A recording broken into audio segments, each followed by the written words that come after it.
Welcome to the channel, everyone. I've got a new project to start on. 57 Chevy Bel Air.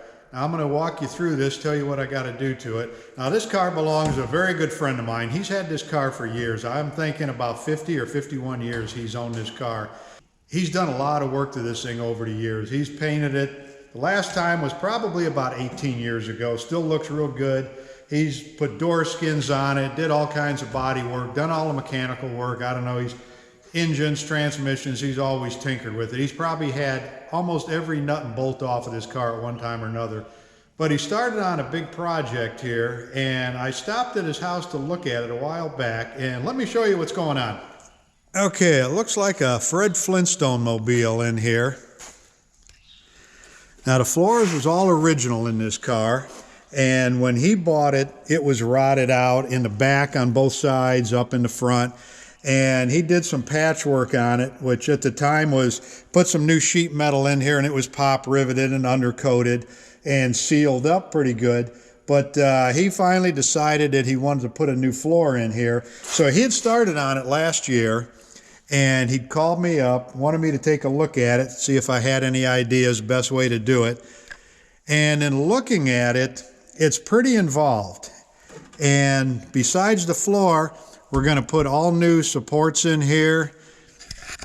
There's the ones that run in the rear part of the floor, the center one.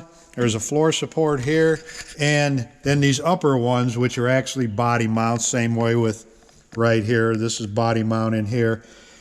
But the main issue with this, it needs inner rockers. And he had put outer rockers on this thing years ago, but the inners, there's rust holes back in here, and it was just something that he didn't want to tackle at the time. And it is pretty involved to put these in. So I looked at it and just told him, let's bring it up to my house and we're going to fix it up here. Okay, you've got two new floor pans here, left and a right side. We've got that main floor brace there, and we've got all the other brackets to go under the floor. New seat mounts, these will go under the floor, and here are the new inner rocker panels.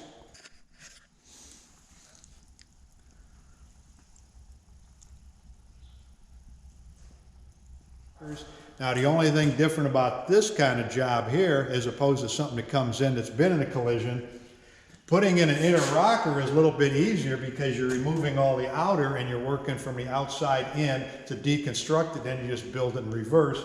Well, this is all going to stay on here. The body isn't coming off the frame.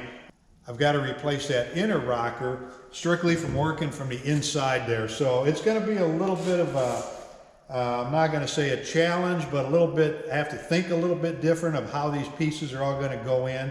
So it ought to be an interesting project. I hope you stick around for the whole series. I don't know how many parts it's going to be, but I think it's going to be a fun project. So thanks for watching.